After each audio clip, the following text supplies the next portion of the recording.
Selamat pagi anak-anak. Pertama-tama marilah kita panjatkan puji syukur kehadirat Tuhan Yang Maha Esa bahwa pada kesempatan kali ini kita semuanya diberi kesehatan dan dapat mengikuti pembelajaran online kali ini. Sebelum kita memulai pembelajaran, mari kita berdoa supaya lancar dari awal sampai akhir. Berdoa menurut agama dan kepercayaan masing-masing. Berdoa dimulai.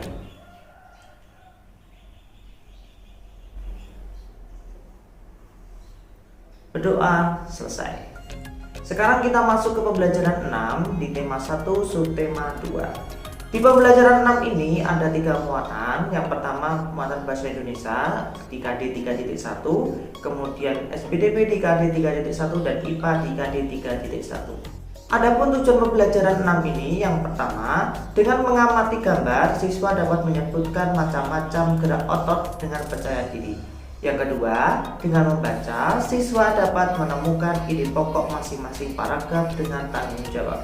Yang ketiga, dengan menggambar, siswa dapat menggali informasi dari bacaan untuk dituangkan ke dalam bentuk gambar cerita dengan disiplin.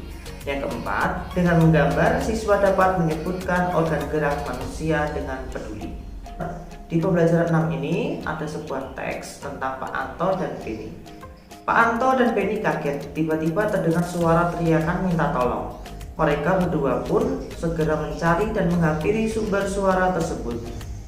Oh, ternyata kaki salah satu pekerja keselio karena terpeleset saat melangkah keluar dari sawah. Dia nampak kesakitan sekali. Kenapa dengan Pak Bejo, Pak? Tanya Beni khawatir. Oh, kaki Pak Bejo keselio, rasanya sakit sekali, jawab Pak Anto. Apa itu keselio, Pak? Tanya Beni penasaran. Keselio merupakan gangguan atau cedera yang terjadi pada otot.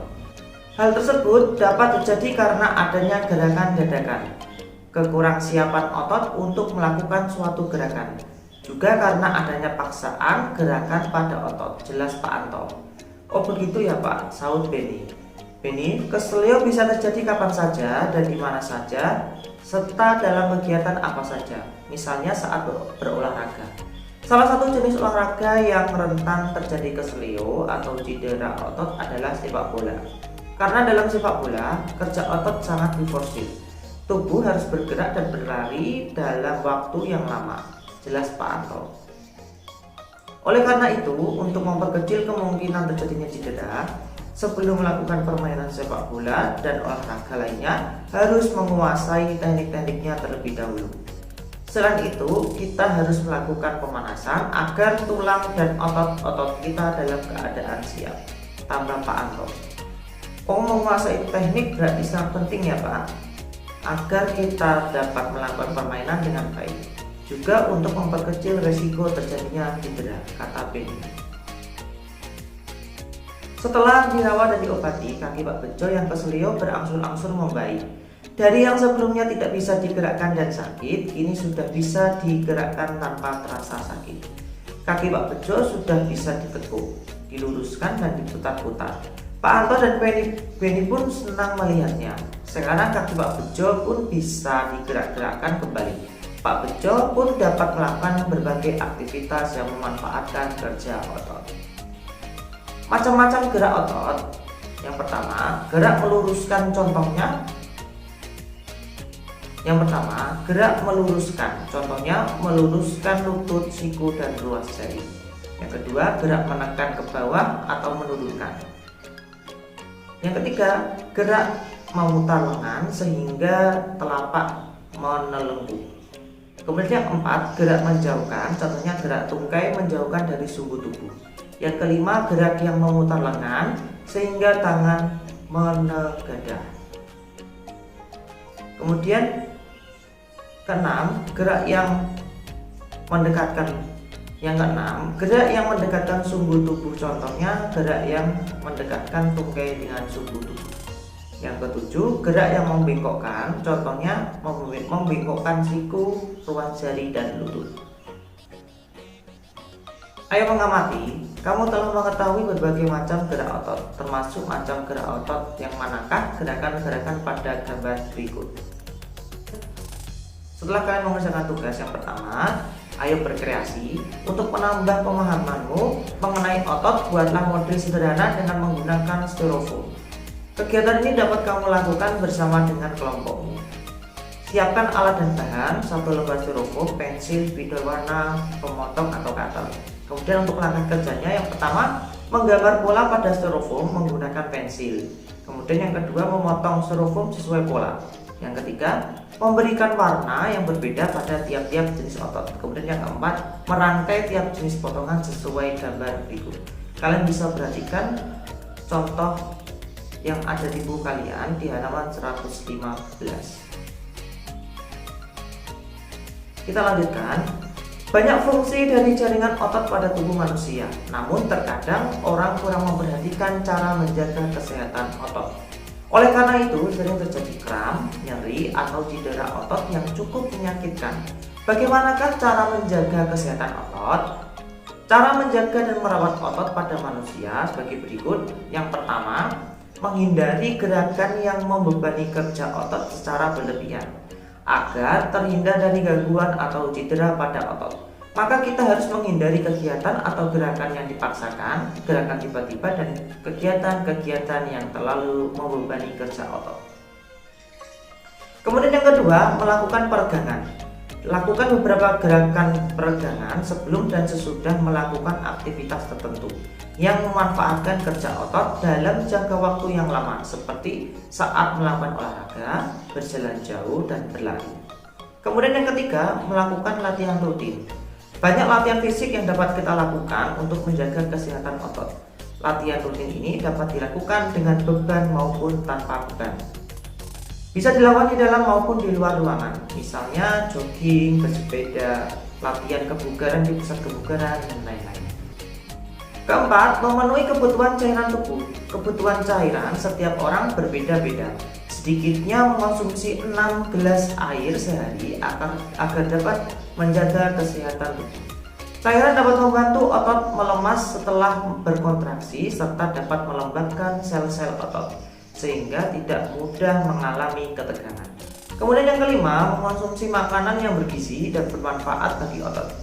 Banyak jenis makanan yang mengandung gizi yang baik bagi otot, khususnya untuk pembentukan otot. Makanan-makanan tersebut antara lain putih telur, susu, ikan tuna, sayur brokoli, dada ayam, daging sapi, minyak ikan, keju, kacang almond, dan kacang Arab, dan peyang. Keenam, meringankan nyeri otot. Gunakan krim khusus otot untuk menimbulkan rasa hangat sehingga otot yang kram menjadi lebih rileks. Selanjutnya, ayo membaca. Kalian perhatikan di buku kalian, di buku siswa halaman 117 ada sebuah teks tentang Aderai Binaragawan Perkasa Indonesia. Aderai adalah sosok pria perkasa yang sangat terkenal di Indonesia, bahkan di dunia. Sebagai binaragawan Indonesia, banyak sudah prestasi yang diraihnya, baik di tingkat nasional maupun internasional. Saat ini Aderai telah pensiun sebagai atlet binaraga. Meskipun demikian, ia tetap aktif menjadi pembina dan membuka tempat kebugaran di beberapa daerah di Indonesia.